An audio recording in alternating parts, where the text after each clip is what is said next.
Okay, so we're here with Jonah. We're celebrating World Kindness Day, Jonah. I just want to ask you a couple of questions about World Kindness. What does kindness mean to you? To me, when I think of what human kindness means to me, I really think it's just people going out their way to do something to help others and give others people the opportunity that perhaps they didn't get, or see someone else needs a bit of support and just really giving it to them to really just make sure that we all get the opportunity to be the best versions of ourselves. You know, I think of the notion of kindness a lot, and it really boils down to that question I think a lot of us have, especially in these times where there's so much turmoil, there's so much violence going on. We really do have to sometimes stop and wonder, are humans inherently good or inherently bad? And for a long time, I kind of thought humans were kind of neutral, that we were both good and that we were bad. In this day and age, I'm actually leaning towards thinking that for the most part we're good. Like, we're not perfect, we're not angels, but we are mostly good. I think the issue is we get so caught up in our own lives, just trying to make it through the day to day, trying to make sure that we can achieve what we want to achieve, that we can put food on the table, that we can pay our rent, that we can survive, that we forget those basic human decencies, those human kindnesses, those things that make life worth living, if you will.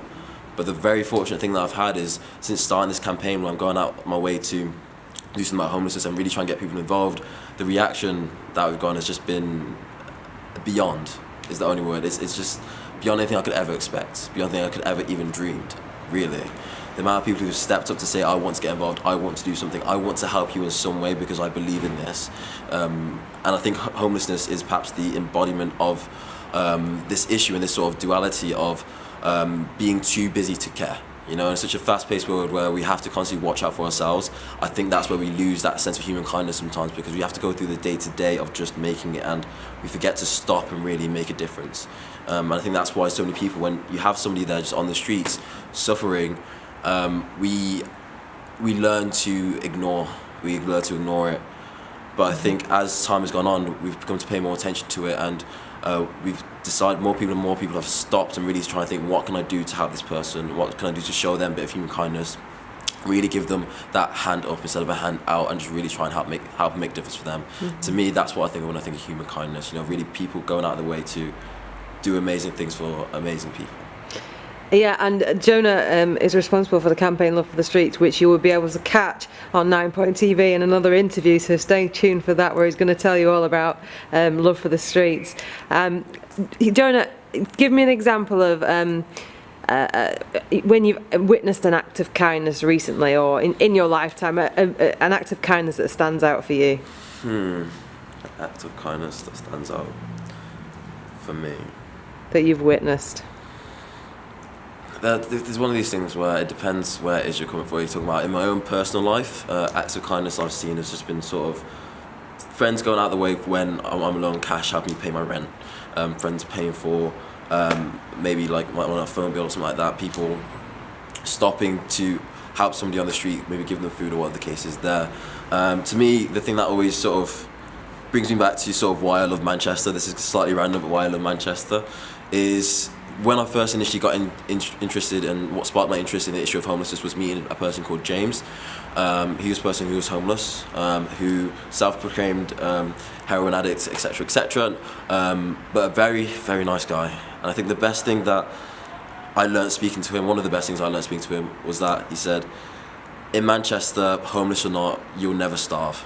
I think that speaks so much to the kindness of just Mancunians in general, where we'll go out of our way to give our last penny to whoever needs it, so we can all really get that leg up. Mm-hmm. You know, even James himself, he was just this interesting fellow where by the end of the conversation he was telling me how he wanted to make sure his group was eating healthier, how he wanted to like really support them as well and be sort of their bedrock, and so he wanted to make sure that everyone had cereal at the start of every day. Like, it's one of these things where it sounds minor, but compared to, I guess, what they were doing, what they were like eating normally, it's a step up. It's more, it is healthier than they were going for, and him making that sort of that dedication to his group to take care of them, to be there for them, and to give them the support they need as well. It was just amazing to see, you know. Final question, Jonah. It's not going to be an easy one. Sure. Can you give an example of an act of kindness that you have, so a kind act that you've done either for somebody else or for yourself recently?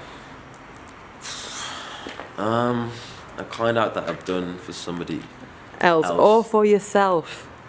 thing is, I feel like a lot of the kind acts I do for other people are also for myself. That it is kind of selfish in that sense. Like, I enjoy helping people. It's one of these things that it's just, it makes me feel good to help other people, and I feel like that's the same thing with a lot of people who work in the third sector. I think perhaps the one thing that comes to mind, just off the top of my head, again, I don't know whether or not you can call this quite a kind act, it's just more a nudge in the right direction. Last night, basically met someone called Alicia, who was telling me how she wasn't enjoying her degree and how she really just wanted to be able to write. And she was just like so confused about, how do I go about it? How do I start doing this? And to me, it was just do it. I don't know. I've gotten to this stage in my life where if you want to do something, just do it. Don't worry about it. You figure it out. Just have that confidence stuff that you are smart enough to make it, to figure out whatever hurdle's going to come in your way. And so I really just tried to push her to get going on it. And so now I'm looking forward to Wednesday when she will have her first article out that you can check out on medium.com. I'm sure she'll hate the fact that I've plugged this, but I feel like at the same time it'll also spur her on to keep going with it. It's something that she said she was very excited about, something she said she was desperate to start doing and is excited to get moving on it. So I hope in that sense I've helped her really start something that could be something amazing for her. Because you never know, right? Thank you very much, Jonah, and happy World Kindness Day. Thank you so much, Lauren. Happy World Kindness Day to you too. Thank you. See you guys.